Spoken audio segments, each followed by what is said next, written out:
Hello and welcome to Now and Zen, the only podcast about microtonal music that I know of.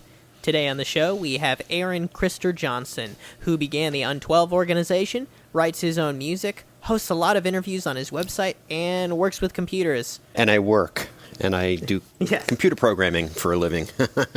Oh, very cool. So I'll bet that that influences your work a lot, although when I listen to the songs and the compositions that you've put on SoundCloud, I don't really get that idea as much. Everything is very organic and natural. Well, thank you. I mean, I aim for that, although I guess there's a certain kind of aesthetic to maybe designing something to sound almost futuristic or computery. It's usually not what I'm going for. I know that you are a big fan of the program C-Sound, and this is something that I myself have been interested in learning a little bit about, just because people rant and rave about it, and I don't quite understand how the workflow works and what it does for you. Well, C-Sound is a very old piece of software. It started back with Max Matthews at Bell Labs, and it's actually more descended from this old program called Music 5, big Roman numeral 5, Music 5, I think it was called. Right. And then people like Barry Vercoe came and extended it, and it became like part of the early Unix tradition and so forth. It's cross-platform now. But basically, I would think of it as a unit generator program that has a score language. So basically, you can define little unit generator modules and kind of plug them together, and then also drive them by temporal, a kind of a language that tells you at time X, do the following thing. At time Y, do the following thing. It's basically like line-oriented layout of the score, right? It says play instrument 1 this loud at this frequency, with this filter parameter or whatever. The thing about C-Sound is you can go down a rabbit hole where you're designing instruments as well. You have the score, and sometimes you can kind of leverage other people's instruments out there and kind of hack at them. You can also spend all of your time kind of designing your instruments, just like you would on a synth, designing patches for a synth. Instead of doing factory presets on a given synth, you kind of program your own. So it's like that, but it'll perhaps a little bit more flexible, programmatic, lower level, because you have all these U-gens, they're called unit generators. Yeah, so tell us about the unit generator. Yeah, so a unit generator are, things like oscillators, pure mathematical functions, filters, envelopes, what have you. FM oscillators, pluck instruments that, do that whole delay pluck thing, like Harpless Strong, it's called. Yeah. Noise, brown noise, white noise, the whole gamut. And you can do all. It has a really powerful set of unit generators, like hundreds of them, including a really great selection of filters, which I think is an important thing. So are you purely coding in C-Sound then? I wouldn't say purely. I do lots of different things with different pieces typically, but C-Sound is something I come back to again and again, especially since I've developed a front end for it that allows me to specify in a kind of a text format that's more akin to a musical score, because I can lay out each voice on top of each other, so that when things... See, in a normal C-Sound score, you're looking at each line as an individual event. Yeah. And you don't get that sense of where you're looking like a musician would at staff paper, where you see voices on top of each other happening at the same time, in air quotes. Right. It's much more computer-friendly, less human-friendly. So I kind of use micro C-Sound, which is a thing that I developed, to sort of lay out more horizontally score-oriented. Now, I don't want to lead you to believe that it's visually, intuitively like a score, in the sense that you have note heads going up and down. This is purely you enter it in a text editor. However, you can line it up such that you do see when things are simultaneous, which is helpful when you're writing a multi-voice composition. And then that kind of pre-compiles it into a C-Sound score that's more computer-friendly and ready for C-Sound to digest. So it's kind of aided my workflow. The caveat there being it's labor intensive. It's like I say it's like being a sculptor. Yeah. You know, it's a different experience of making music than, you know, I'm a pianist and so forth, multi-keyboardist, and, you know, sitting down and just like jamming out something, right? Or even if you write something down and then play it, multi-track it in a DAW or what have you. That's a great, you know, that gives great results with typical MIDI and all that stuff. This is a different thing when you're working with micro C sound. Although you can use it live, I typically do it as a precompiled thing. The performance parameters, the subtleties, the timing, the subtleties of attack, and things like that. You're doing like literally hundreds of iterations until you get it just right. You know, you tweak the values until, okay, that sounds good, or that's expressive. Wow. So it's, you know, one has to be very patient using it. That said, if you set up a decent amount of sound, you know, the massaging can limit itself. Like, you don't have to do that much massaging. When you developed micro C sound, is that something that you would call like a patch? And did you develop that for the purposes of like seeing when things are simultaneous, or for the purpose of microtones, or both? Because like when you say micro C sound, I always am trained to think that if anything has the prefix micro before it, that microtones are involved. Yeah, I specifically wrote it so that flexibility with microtones and things like JI and EDOs are readily available. Like, you could specify them in text. On the On12 website, there's a little link to it, like with some software, like there's a software link, and I think it talks about micro C sound. And you can kind of delve more into how it works, but I wouldn't call it a patch, I would call it a preprocessor. And then the patches themselves, I would say, are more like the orchestra. So your workflow would be, you would go into micro C sound and laboriously produce a composition, and then if you were working on a certain passage and you wanted it to sound expressive, you would play it over and over with different values for some of the attacks, decays, sustains, and releases. Is that right? Correct. Well, you know, different expressive things with timing or attack and so forth. Yeah, and typically the workflow there would be, so I don't have to hear the whole, like, I've actually done it, which is kind of exhausting for the ear and the mind, where where you listen to larger chunks of the piece. You know, like you might be playing like bar 200, and like, you know, it's a better workflow to have two files open. Like, one is a brief little sample of where you are, like around, yeah, and then you process that little few bars, and then you hear how that's going, and then you kind of can cut and paste it into the larger composition. It makes the workflow a lot faster when you're dealing with this. It's slow enough, so you don't want to make it any slower. And I just want to say, I don't always do this, because I do find that although there are advantages, there are certainly disadvantages, and one of them is it can drive you crazy and it can be a very slow process. But some of my favorite pieces actually ended up being this way, where I've took the time to type them in, and I don't think it's an accident that they came out successful for me, because I think, you know, that if you're putting that much time and effort into, you know, and like listening over and over to it, you're going to be kind of noticing so much and you know, trying to get it right, you know. So yeah. So it is a little bit pain in the ass, to be honest. Yeah.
Your Etude in neutral sixths, I think that was made in C sound, right? In 17-tone equal temperament? It was, yeah. I used, in that case, I used a sample of my Yamaha P200 digital piano.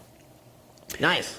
I made a sound font based on different attack values of that and recorded them. And then C sound is actually using a sound font and rendering that flexibly with regard to pitch. Sweet. So how do you, when you make a sound font in C sound using that, how do you get the high and low notes to not just sound like transpositions? Do you tweak the attack values slightly, or do you use other things, or? The nice thing about using C sound for sound fonts is that at least the older sound font UGens are quite flexible. They allow you to specify. There's like a flag in there that says use the closest note, right? So if I specify any kind of like arbitrary pitch, that's kind of the point of a sound font anyway. Like when you're sampling, you don't want to use a sample that's too far, unless you're going for a weird effect. Right. You don't want to use a sample that's too far in pitch from the the sample that you need. Right, because then it would sound too different from the instrument. Exactly. Yeah, which I guess can be fun and weird if you want to do that, but it's not typically what I do. I try to make it sound like the actual instrument. I've heard of that. I've heard of that effect in video games, where like if the sound font is made so that the transpositions aren't disguised with some of the sounds, that it takes on that sort of like nostalgic, cheesy character a little bit.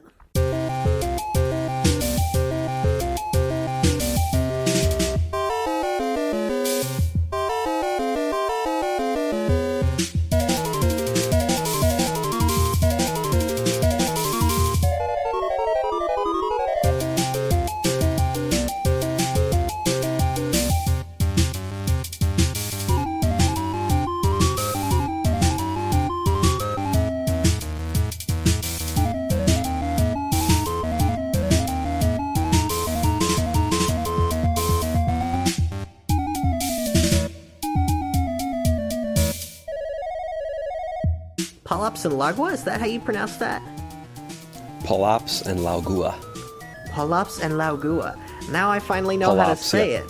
That was Puhlops and Laugua. Yeah, it's interesting. That was the title came from the reason. If you look at that piece online, there's a little kind of like finger puppet little picture there. My daughter, when she was really young, kind of like made this little imaginary finger friends that were talking to each other on her hands. Like, she was very like a lot of young kids, she would play kind of like an imaginary play. And it was really cute because at the time that I wrote that piece, she was saying, "Oh, hi, Dad, this is Puhlops." And then she would like do her finger thing, and here's Laugua. She like came up with these weird names, and I was like, okay, I'm grabbing that. Yeah. It's not a hardcore chiptune piece. It doesn't play by all the rules of chiptune. It's more of in the spirit of chiptune. It's not pure chiptune. It kind of uses kind of more retro-y raw waveforms, I would say, but it's not. It's not trying to be 8-bit or anything like that. It just, I guess, evokes that spirit in an indirect way, I would say. It's very, like, playful and active, and it has a lot of, like, the high energy of a lot of chiptune music without being, like, maybe too formally rigid, even though it does have, like, a recapitulation and stuff like that. It has a lot of weird things that happen with the time that were kind of experimental. There's a couple weirdly chaotic drum fills that I was experimenting with, kind of like... metaphorically speaking, what would this rhythm sound like? Roll the dice kind of rhythm. There are a couple sections where there's kind of relative tempo speed up kind of thing happening.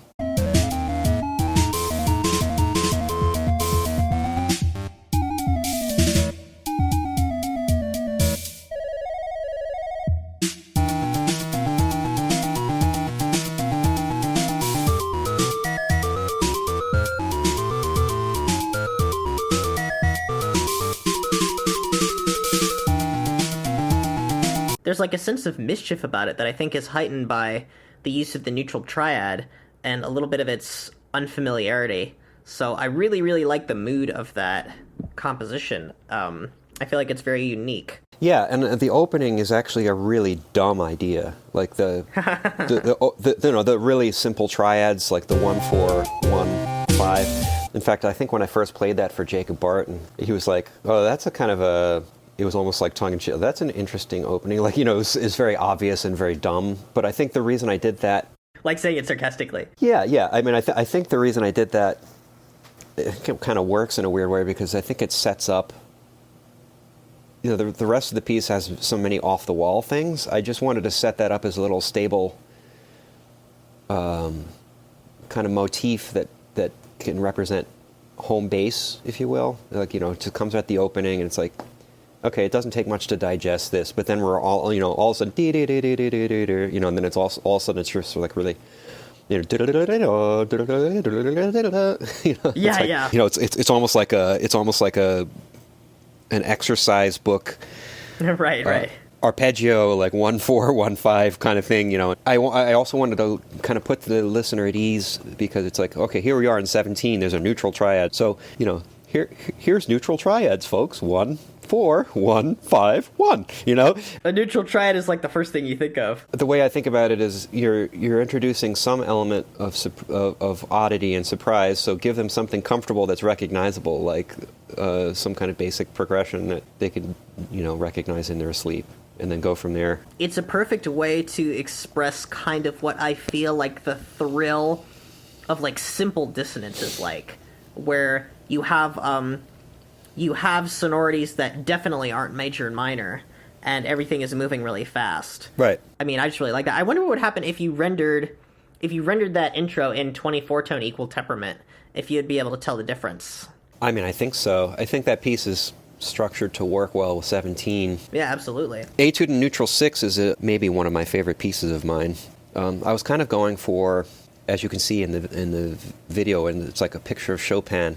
Not video, picture, but Chopin with a kind of a ripple foreground, and that's kind of the idea. I was kind of going for Chopin-esque etude textures, coming from a pianist background like I have. And when you think about the idea of a Romantic era etude, it's like a study, explore one aspect of a thing, and kind of maniacally obsess on that thing, and squeeze as much juice from that thing as you can. That's the kind of idea. And so here was a kind of a scale that's progressing in 6, and again, a rather almost trite idea, and then step down. So you're getting used to the way this world works. That's kind of what I'm doing there. It's like, here's a typical scale fragment that you recognize, but you can hear how it's warped, and then I'm stepping down. Notice that the step is a little different, right? Things like that. And there's really, like, one of my favorite passages in that is the place where there's like, I think I'm doing some very Chopin-esque left-hand pattern, and like Chopin, I'm doing a polyrhythm. Like, if you know the Fourth Ballade of Chopin, there's some really beautiful passages where he does some really subtle things with polyrhythms. Like, he was a very advanced composer in that regard. Like, there are many examples of filigree work in Chopin where there's all these beautiful polyrhythms happening. Like, there are a couple places in the Fourth Ballade like that. So I was very consciously going for that kind of texture, and that actually, for that piece, I developed a new feature in Micro CSAN, which was pedaling directives, so that I could hold notes down, say, okay, pedal down, and then run to the end of the pedal. Now pedal up, so I can get notes to artificially hold longer than they would in a sort of normal monophonic polyphony sense, where it's like the next note turns off the previous note kind of thing. So yeah, that piece is I was happy with the way that one came out in particular. Yeah, it's really inspiring when you develop new tools just to write a piece, and then it kind of ends up being worth it and all of that. And that's something that I definitely want to be performed on 17-tone piano if it hasn't been already. Yeah, live performance of that would be interesting. I would want to make that happen. Yeah, that's kind of cool. I mean, it would need at least 2 players, I think, and it would be interesting to see how you divide the notes up. There's some rhythmic challenges for sure in there. You know, some of the 6 every once in a while are not neutral. Yeah, I noticed that. It's very tricky structurally. You hear that it would be very hard for one person, but had we theoretically developed, keyboard instruments that maybe were a little bit smaller so that we could get more notes in an octave, it might be doable. Right. When I was directing your piece, Alleluia, at the Xenharmonic New Music Showcase, when I was at Ball State University, people came up to me after the concert and they were talking about that a cappella vocal piece. I mean, I've always kind of wanted to pick your brain about that piece for many reasons. For one thing, how did you write it in such a way that it would be easy to sing? Because I think the singers that I was working with, they had good ears and had never sung anything Xenharmonic, but I feel like they picked up on the Alleluia almost immediately. I had a keyboard set up to play it, but it wasn't linear, it was an isomorphic keyboard, and actually, we had just enough notes to do it. If there had been one lower pitch class of 17-tone equal temperament, there wouldn't have been enough space on the isomorphic keyboard on that one note, which is so funny that coincidence worked out. I'd like to say that I planned that, but I didn't, but that's interesting. First, let me say, I think 17 is actually one of the better tunings for voice. The reason being the actual chromatic 17th of an octave step is actually really, really well lockable and tunable to the ear because it's a 25/24 ratio. And for some reason, humans are actually pretty good at singing that. A 17-note chromatic scale is actually pretty easy to sing and demonstrate and learn. With training, you can actually do 2 of those in a row and get that neutral second sound in your voice. If you remember, I did a kind of a choral workshop when we were in Washington in Bellingham. Yeah, Microtonal Adventures Festival. Exactly, that Bruce on 12 and Bruce Hamilton and his group put together. Missed that one. Unfortunately. So we were warming up and discussing the properties of 17 from the vocal point of view. And I do think it's a great tuning for the voice. And I think that Alleluia kind of bears that out. I tried to make it just challenging enough to be interesting and stretching for people that are new to singing these intervals, but also give them vertical structures that mostly are able to resonate and lock, right. stacked fourths, fifths, open sonorities that are akin to medieval style. So it's sort of like modern medieval in a way. In fact, I would even say it's, with a nod to Margot Schulter, it's a neo-medieval piece in a way, although it uses kind of time signatures and so forth that are maybe more akin to a 20th century American way of thinking. Yeah. But I really tried to make the lines, melodic lines, very singable. And so I kind of wrote that by humming things, and when, kind of in almost improvisatory way. There's that section where there's imitation, where there's like a, start of like a 3-part fugue exposition.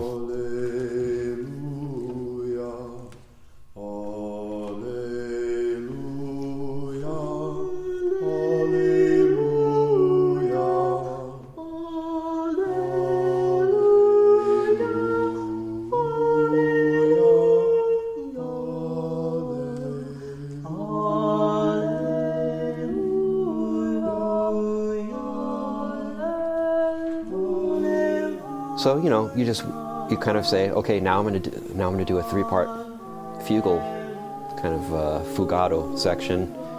How would that work, right? And so I just kind of, just like we say, what is it like to do this tuning? Like there's sort of a interesting puzzle aspect to writing good counterpoint, and you just try to make it work, and you just go through the iterations to make those kind of things work.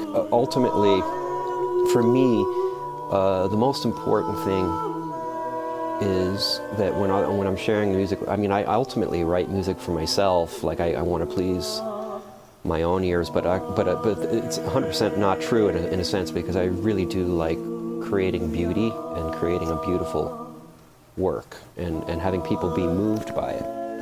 And so I think that's one of those pieces that I'm glad to hear that it spoke to people. like it actually moves them. And to be able to do that with a new sonic resource like 17, newer, I should say, 17 EO, it feels good to be able to do that. It's like it's this kind of intellectual adventure, but ultimately it's also like speaking to people's hearts, and that's really what it's all about in my book.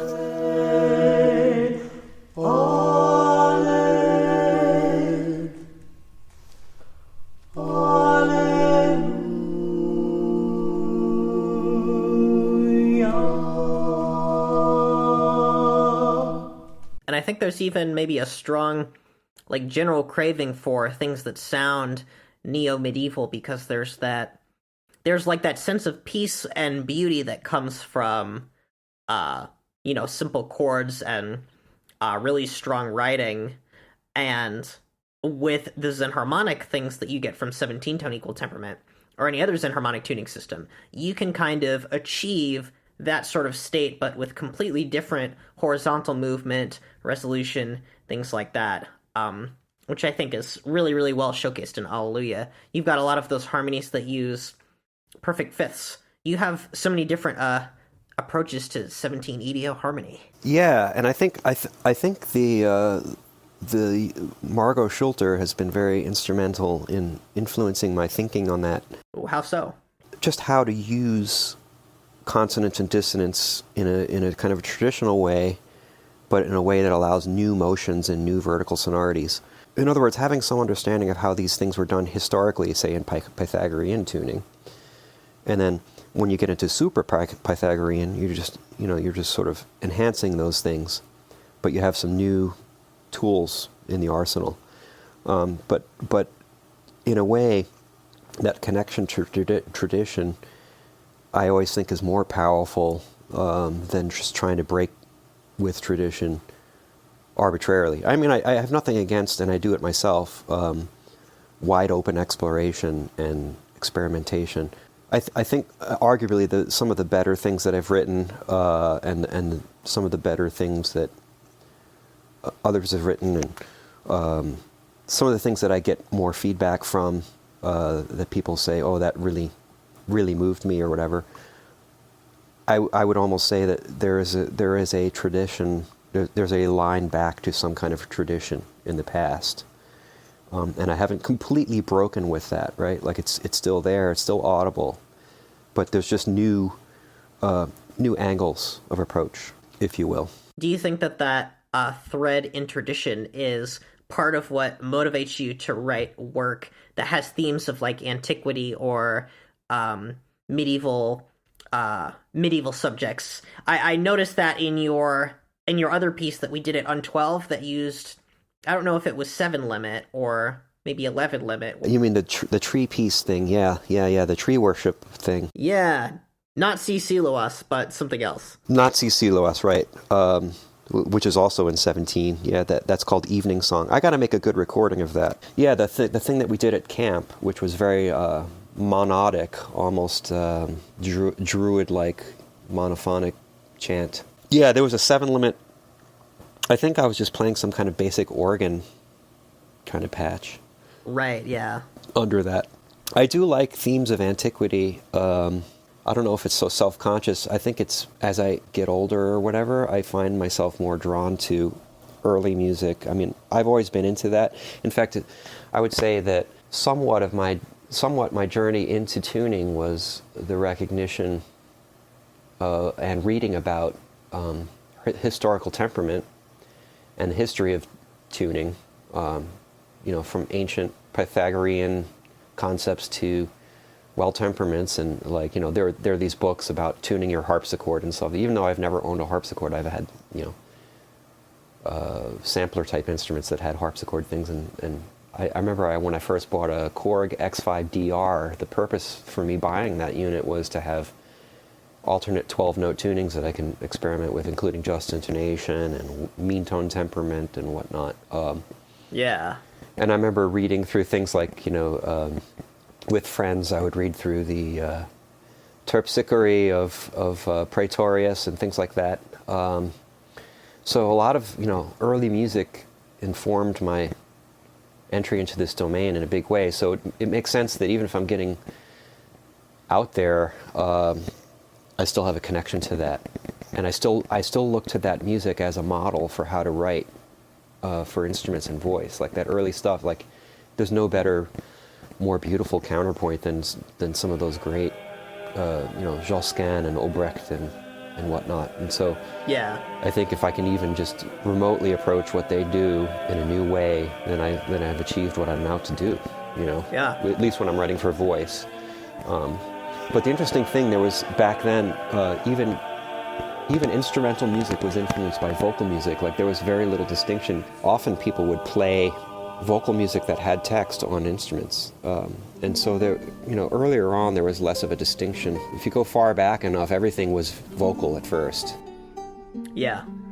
I do think that even if people don't sing themselves, as listeners, there's a relationship between the lines that they can grok, that they can fully absorb, and what their voice would do. I think people are instinctively drawn to things that are memorable in the fact that they're singable in some way. So that's, I guess that's a value. Often that's a value of mine in terms of composition. I try to make things memorable and somewhat singable. The counterpoint, of course, is in microtonality. It's really hard to. It's a little bit harder to do that without making it sound out of tune. Are there sort of like a core set of sonorities in 17 EDO that you revisit again and again? Or do you find that when you are working with 17, you sort of approach it differently every time? I'm familiar with the resources now in it. I might be approaching it slightly different every time, but I think it's fair to say that I don't often repeat myself.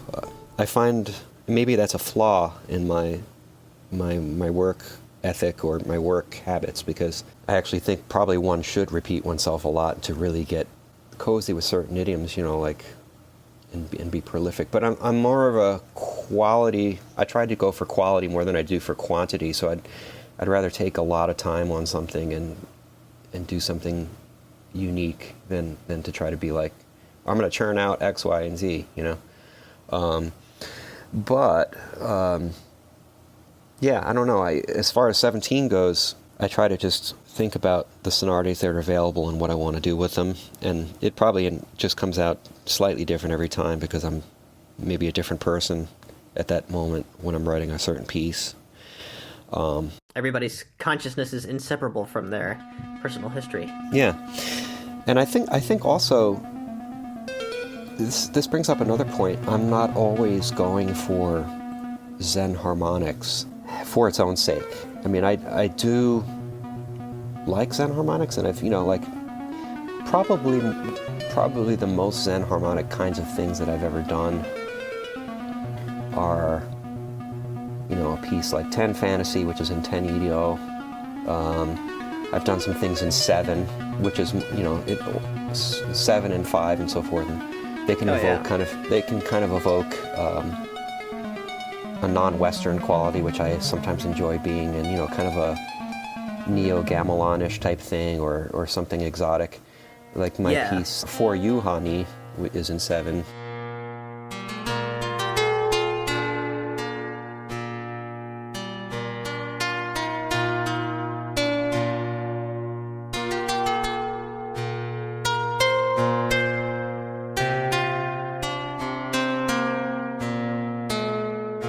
And then I've done some stuff in 23 on kalimba.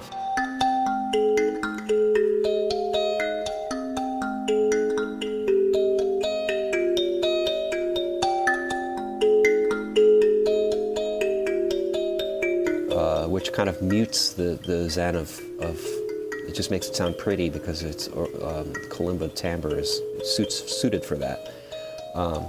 And I've also done that abstraction, a couple of abstractions on piano that are in 23. And that's more of my experimental side. That's my wild and woolly side. I see. So 23 is kind of, if you're feeling experimental and you want to get a set of resources that are quite different from 17 or from anything else, you sort of turn to 23. Yeah, you can be very abstract with something like that. 23... because it doesn't have I think there's something almost in my mind, I think of tunings with good fifths and everything else. Right, yeah, we were actually talking about this on episode 30 of the podcast with Sean and Benjamin and Declan Clark. Oh, okay, yeah. And, if I had my druthers, I'd say I'd like a tuning with, if I put a gun to my head and say you can only have one tuning or whatever, which is always interesting. Oh, well, what would you pick? A tuning that wasn't 12 or an alternation of 12, like meantone 12 or something. Right. I would say, That's such a tough question, isn't it? It is a very tough question. I do like 17, but I might want to cheat and have like a larger one that I can use subsets of, I guess. Yeah, of course. It really depends on how high I'm allowed to go with say, an EDO. Let's say the person who's holding a gun to your head specifies that the equal temperament can't be divided into anything more than the number of atoms in the observable universe.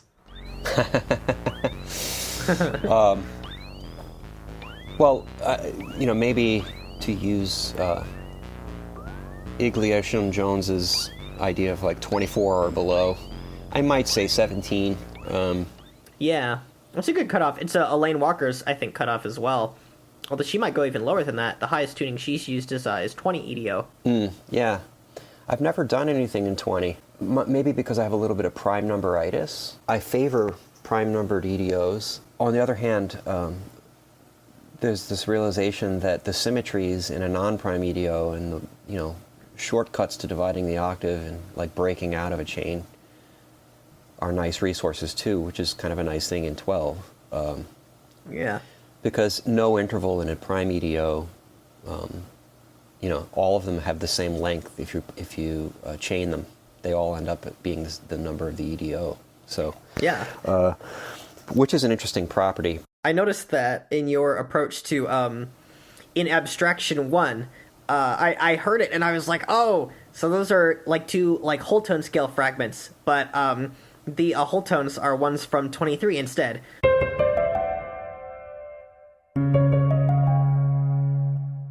So they're lining up slightly sharp. Yeah. I thought that was so cool. I was like, oh, it's kind of like this callback a little bit or something. With the abstractions, and in several of my works, I've employed some algorithmic procedures as raw material.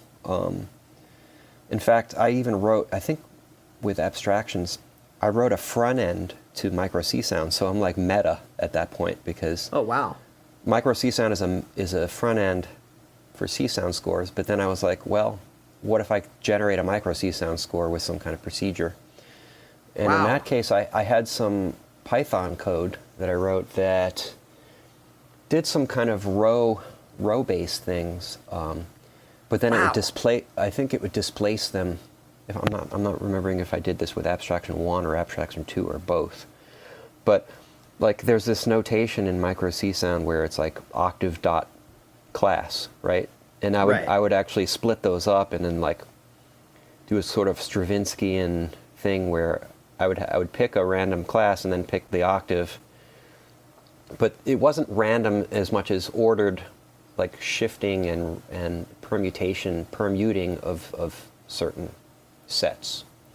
And then I would do things like, so I think the composing that was on, it was sort of like collaborative, I call it collaborative man-machine dialogue. So like, you can do certain things either by an algorithm or by chance, but then you like have control over one parameter, which might be the choice of rhythm, right? Yeah. So I think what I was doing, it was like a pure sandbox play there, where I was just sort of massaging several iterations of certain random things and choosing them and then presenting them.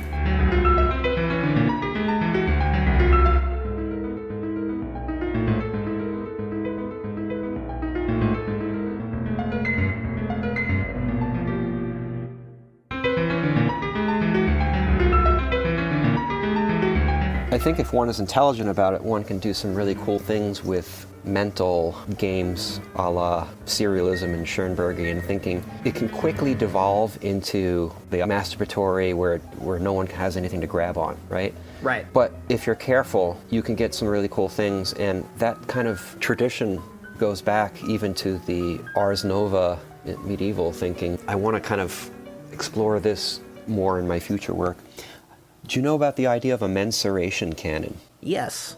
Josquin has one in one of his masses. It's like you have the same line, and then two other lines come in at slower speeds. The first line's the fastest. Right. Because if you do it the other way, you'll eventually get parallel octaves somewhere, which they want to avoid. But you have two other ones coming in at slower speeds. Usually it's one other, but Josquin was so skilled at this, and he probably just did some kind of backtracing algorithm in effect, that he managed to find a 3-voice example, and it was so well known and so celebrated that it showed up in paintings. Like the manuscript of his score, you can see some nobility holding the score for his mass with that particular example. It was like it blew people's minds open that someone was able to do that. It suits itself well to this kind of algorithmic thinking. I was one of my pet projects is to actually write a piece of code, because I'm a computer programmer, right? And there's an interest. For me, there's a fascinating intersection between coding and writing music. But I do want to write a program that will just kind of be able to use a backtracking algorithm and compose a really nice mensuration canon in any tuning that you give it. Wow. And then just use that as a way of generating raw material. So is that kind of the next composition you have in mind would be kind of using that idea?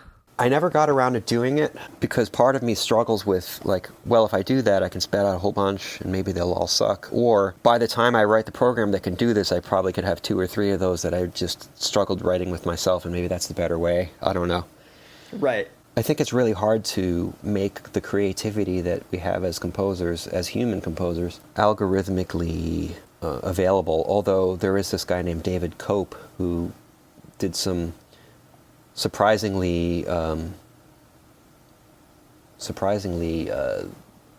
great examples of algorithmic composition that imitated things like Bach and Chopin and so forth. And his computer program, it was like an AI that would spit out all this fake Bach and fake Mozart. Oh, is that through neural networks or machine learning? I think he did it through largely using statistical methods of Markov chains. Basically transitions between notes and rhythms, and cellular signatures of various composers. Wow. We tend to recognize certain signatures of composers because they do have signatures, statistically speaking. When they go up a certain interval, they come down by another interval, right? These little interval patterns. And it's very, very subtle with the whole piece together and how those all coexist. Yeah, and you have to you can't just spit out a bunch of this material and then call that a composition. You actually have to think now on a large scale. It has to have some kind of large-scale understanding of typical forms, like sonata form or whatever. So I don't know how that all works, but at least at the low level, I know that the melodic material can be faked via Markov chains, which I won't go into here, but someone, you could look it up if you're interested. It's like transitions between notes. The idea of writing music that a computer could never write really fascinates me. But it might be kind of a trap that you could fall into where you become a bit too predictable in your methods. Sure. Well, to that end also, I think there's maybe this is a good time to pivot to some of the other stuff that I've done as my pseudo persona, filtercreed. It's revealed. Yes. So there, I bought this little piece of hardware called a Bella board for running low latency microcontroller C sound on this little Bella board. If you look it up, a Bella Mini, it's called. Yeah. And I have a MIDI controller called the Launch Control, which has 16 knobs. It's a Novation product, and it has 16 MIDI knobs. And I hooked that up to it, and I used a C sound patch that I wrote to quote unquote write. It's more of an improvisation based on parameters like tempo of notes, probability of a note entering, probability of a note being a certain length, and then I run it through lots of digital delay, and then I have some filters that I can control in real time to change the timbre and the number of overtones. And I have a kind of a just intonation scale. Yeah, I could tell when I was listening to it. Mostly 5 limit, if we're talking about the astral portal to the general buzz, which the name is a reference in a way to the G-buzz opcode in C-sound, which is a kind of a rich source, waveform source that has all these like almost equal strength overtones. It's a little brighter, it's much brighter and thinner in a way than a sawtooth wave, but it can be really rich when you filter it. Yeah. So I'm playing with a patch that I wrote, a C-sound orchestra that I wrote in live real time. The notes that are being played are kind of determined via a chaos feedback. Some aspects of the texture and so forth are being decided by the algorithmic process, but I'm also the pilot of that process because my knobs, I can say, okay, now we need to kind of chill out and make this much more of a long, sustained section. So I'm controlling that, so I'm kind of controlling the pace as it goes. I'm piloting the parameters, but I'm not making the on-the-spot decisions necessarily about things like the note that's going to be coming or whatever. It'd be kind of like playing in a laptop ensemble in real time, where you don't have complete control in the way that you would exactly visualize, but you are determining the path of what is going on. Yeah, it's more like I have more of a global, I call it piloting. Yeah. Right? I'm more globally the large-scale aspects of texture and so forth, and many of the short-term decisions are being made by the algorithm. And it's kind of I call it a man-machine hybrid, human-machine hybrid approach. And I do that a lot for my ambient compositions. I mean, I just learned about this today. I was listening to the Astral Portal, and it immediately struck me how this is an ambient piece that's going through various 5-limit chords, but it seems like the texture is still always changing with little details. Maybe there's this connotation that pieces that don't change texture are more boring or whatever, but I don't think that's really true. And then in this piece, you really bring out some qualities of something that can sound not only steady, but also changing constantly over time to anyone who's listening to details. Exactly. Well, that's the thing. I find myself attracted to ambient music.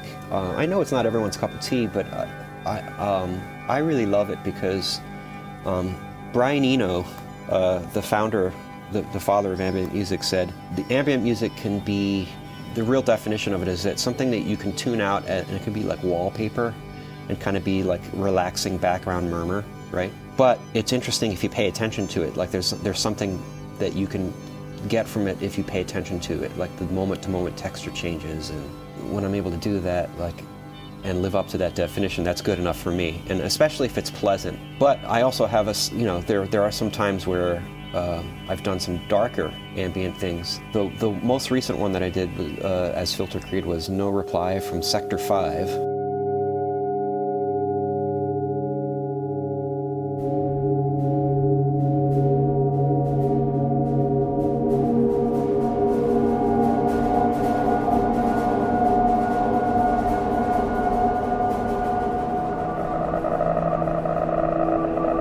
Maybe it's got a bit of a dominant 7th flare, but then it's also a bit wolfy, Yeah, I believe that was kind of a subharmonic scale that I'm using, mostly. I employed some shortwave radio chatter, and I also kind of did some eerie sounds that sound like disembodied ghosts and stuff.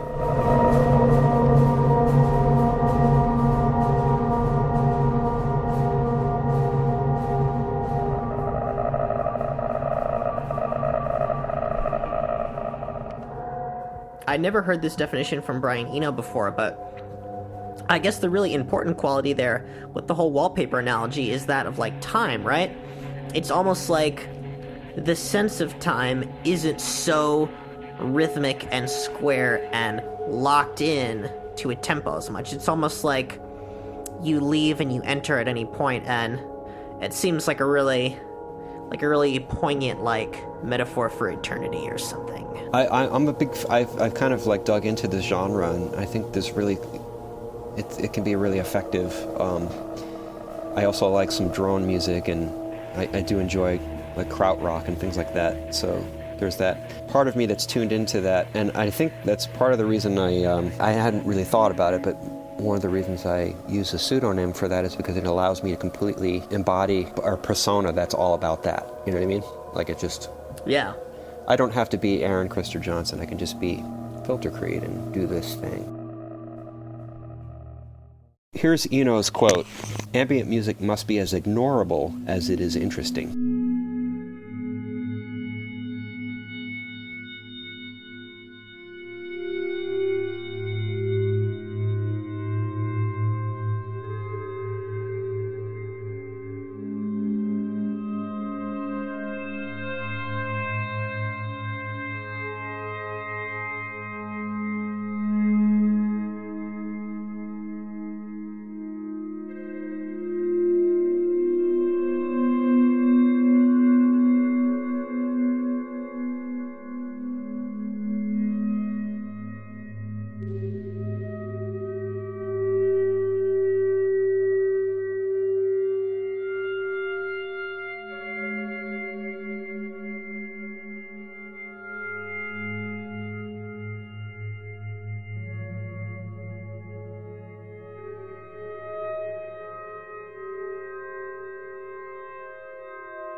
Facebook totally sucks. I'm still using it, unfortunately, but I'm trying to break away, and I think it would be cool if a bunch of people started using the list, and if you talked about how the list worked and how someone who's potentially interested in joining could join. Sure. How all of that works. Because I know, like, I'm not good at emailing either, and I might need this little lesson myself. Okay, so I always missed the interface with the email, and maybe email's old-fashioned to a lot of people these days, mostly younger people, I'm assuming. But anyway, the discussion list, if you go to un12.org, you can see it there. If you go under social, it shows you how to sign up there. I mean, it's just, with all the stuff that's going on Facebook, I made the decision to sort of wean myself off of Facebook and then just quit Facebook. How did you do that? It hasn't been easy. In fact, I feel kind of... I'll have to be honest with you. It's hard, and it's still hard. Although I'm thankful that I did it, because I feel like I've weaned myself of an addiction that I didn't realize I had. The problem with Facebook is, obviously all the political stuff and how it, hot buttons can be pushed. But the thing about it too is it endlessly, because the creation of the content is the people, all your friends, there's no end to the scrolling. You can just be scrolling, and before you realize it, an hour is gone. And like, I'd rather spend that hour doing creative stuff and whatever. Yeah. But however, the thing is, you get your creative stuff done, and what's the first thing you want to do? You want to share it with people and say, "Hey, look what I've done." But now I can't do that. Like, I can't. I'm not going on Facebook. So unless I'm sharing your stuff for you, and then you never have to go on again. Yeah. I guess that's a whole new concept. I guess we can like farm out people in China to share our material for us, or the Stephen Weigel music sharing extravaganza site. I don't know. The Xenharmonic God music shills are us, featuring Metaclown Zendistries and filtercreed. Yeah. So anyway, I'm trying to make this community happen. The thing is, everyone's going back to Facebook because it's the path of least resistance. So it until it gathers momentum, I think of it as like gravity of a planet, right? Like, I've created this like tiny little asteroid, and Facebook is the Earth. Well, what do you think is going to have more? What do you think is going to have more pull, right? Like Facebook. So, right. In order for there to be more gravitational pull on this little asteroid, we need to make it bigger by having more people on it. So I can't force people to do that. I can maybe beg them, but that's not very. That's demeaning, right? So, I just figure that maybe slowly people will get sick of Facebook themselves and make that evolutionary shift. I don't know. I'm not holding my breath. But it is. I have to say, it is a little bit. I sometimes wonder, what the hell did you just? What did you do? All the things you ever wrote on Facebook, all the pictures you ever took, all the friends you didn't. Like as you get older too, you forget things and you forget people. Like you're talking to, you're thinking, who was that person again? I haven't talked to in 2-3 years, and their name won't come to your, like, as scary. It's like, oh, wait, but like I used to be able to find out on Facebook by searching, and it'd be like, oh, okay, that guy. Right. Now I can't do that. Yeah. I have to resort to like Googling someone or whatever. But I don't know. Like, I would say 90% of the people I knew on Facebook were not like real contacts in the real world. So has it been more about personal habits than protest of the Zuck? It's both. It's personal habits, and it's 100% protest of the Zuck as well, because I think Facebook sucks with their policy of, obviously it's about their money, the bottom line, and paid advertisement, because that's their business model. But they don't feel a sense of responsibility over the discourse of truth in our society, and to me, I think that's worth taking a stand and not using their product. I think that's horrendous, like, crap behavior. So I say, they're betting on people. They're betting on people's not doing that because it's painful, right, to leave Facebook. But It triggered me enough. Everyone's different, right? But it triggered me enough. Let's just say that. It triggered me enough to say, A, this is not good for my whole personal habit thing, and it wastes my time, and I'd rather be doing creative stuff for the limited time that I have already. And B, that really, you suck. But I know that, like, with what I do, I almost just want it to get really popular, but I also don't want to do... Like, I don't want to just write the boring things that, like, people want to hear. Mm-hmm. But there's sort of, like, ways to play with that and turn those into gray areas and kind of juggle all that. And that's what I like to do. And it's weird how much the attention is, like, really important in that sort of whole strategy. So if my work gets attention and gets positive attention in particular, like, I do feel a rush of satisfaction knowing that someone else has enjoyed this, like, I'm not doing it just for myself. And I do crave that to some degree. On the other hand, if something pleases me and it's not moving anyone else, then I still feel like I had got some value out of doing it, right? I try not to share I try not to share publicly some of the things that I don't think are as good as quality. So Right. But I'm sure there are pieces that I've put out there that someone might say, well, why did you share that one then? But every time I write a piece or improvise something or put something out there, to be more abstract about it, I think of it as like a something I've given birth to. It's like a child. So, like parents that have multiple children, so a few of their children, might one or two of their children might be superstars, and a couple others might end up being like criminals or whatever.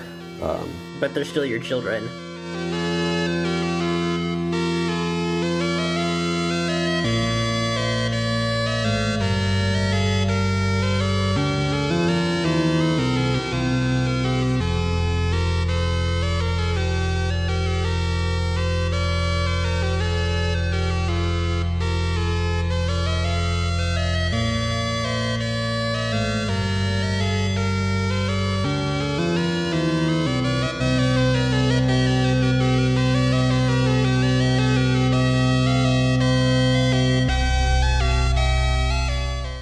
Think that microtonality...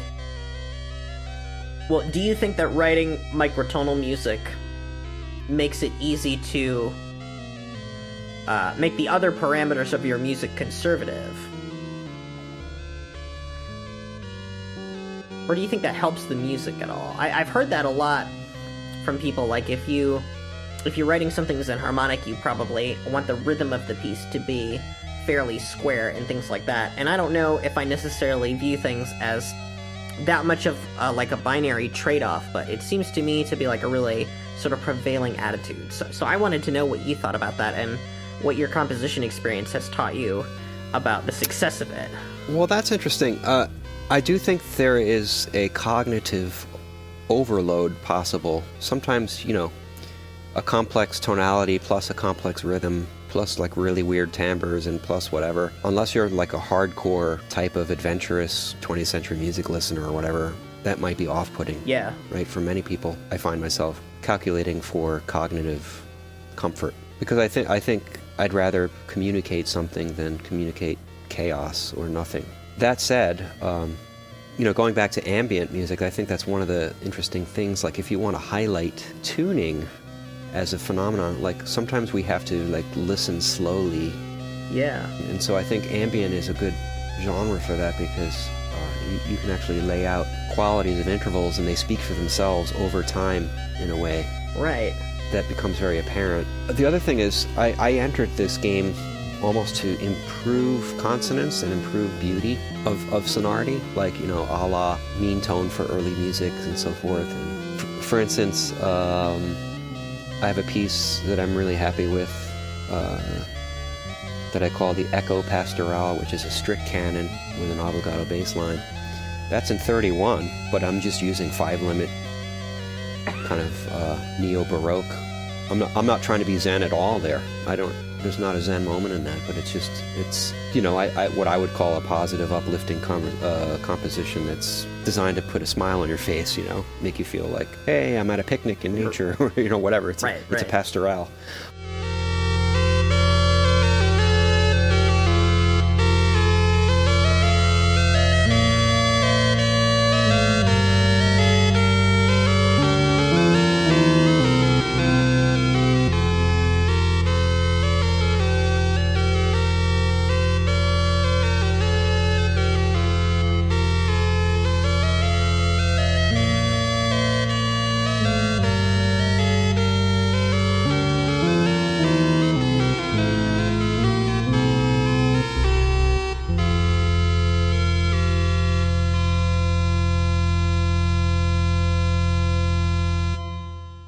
I don't always use tuning and microtones to be weird.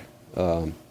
It certainly can do that, and certainly, like, a piece like Juggler, which uses 19, is doing a little bit of both. It's trying to use the traditional sonorities, but like, crank the dial in a little bit of interesting new directions. But I think, I kind of like to do both, I guess, and how subversive I feel or not, I guess depends on my mood at the time. You know, I don't say, hey, I've got these microtones, let's just be all in your face about it, you know? Like, that's never a reason for me to go and do something. I'm always about making the best possible piece. The tuning ideally should serve that and not be just underscoring, like, hey, this is a weird tuning. That said, I do use the resources of the tuning to create interesting structures and sonorities and so forth. I've given up the idea that I'm going to try to explore all the tunings in the universe. Like, I'd rather be comfortable and master a few. That's why, like, someone like Brennan Burns, who kind of has done an extended body of work in, say, 22, and really knows 22 and what it does. Or, you know, Dante Rosati. I think you should have Dante Rosati on and interview him. He's, like, the guy does not get enough attention and credit. He's someone I admire greatly, and his music is, I think it's inspirational and beautiful. Like, he writes beautiful compositions, like, and he's very expressive on the guitar. He's a very expressive player. He's one of my favorite tuning figures, you know, in a way.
Thank you so much for being on the show, Aaron. We really appreciate having you.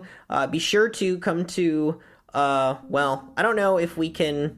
How do we advertise the camp now? Because we're past the point where like everybody who has signed, or everybody who should sign up has signed up, right? Basically, almost. We're just waiting on kind of like a few people. I think so. I mean, the camp, there's nothing that's stopping people from signing up at the very last minute. I would just encourage people, if they're interested in it all, to reserve their spot. And really, I think the way to most be in, you know, if you're thinking about doing it and you've not done it, I think the best thing to do is to talk to people who have been there, and, you know, ask them, pick their brains about what it's meant to them.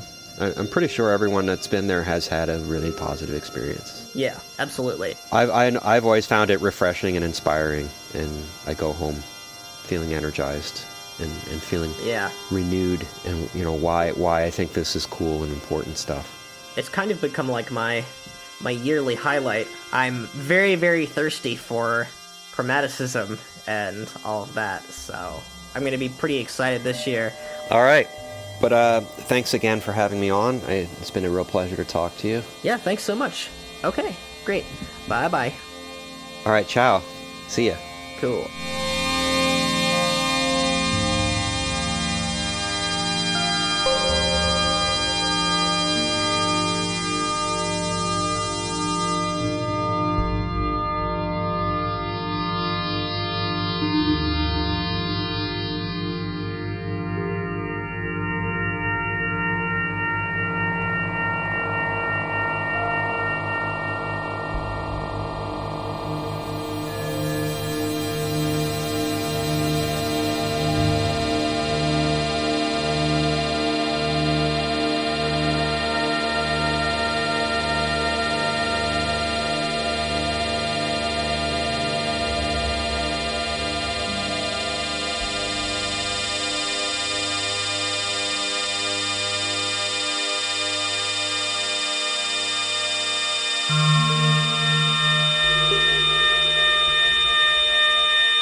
That last song you heard was Emperor Wu's Opium Den by filtercreed.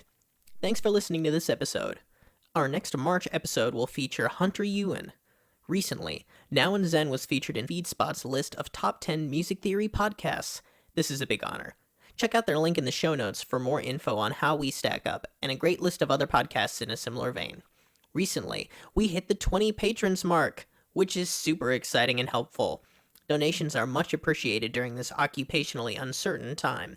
Your generous donations go towards helping pay our editors, paying the fees to host more episodes online, bringing in special guests, and allowing time for better quality of content.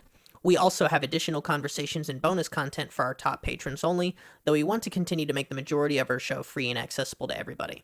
This month's bonus content is a synth nerd out. Thank you for all you do as listeners and supporters of the show. This episode wouldn't be possible without the generosity of our patrons, our Xenharmonic patrons, as well as our Xenharmonic gods, Kit Duguay, Hector McGuffin, Joshua Sanchez, Christopher Bailey, Leland O. Weigel, Amy Coleman, Jill Weigel, Tina Harmon Carteau, and the Brass Whisperer. Wow, I almost have to scroll to read the list of Xenharmonic gods now. We appreciate you listening. Catch you next time on Now in Zen.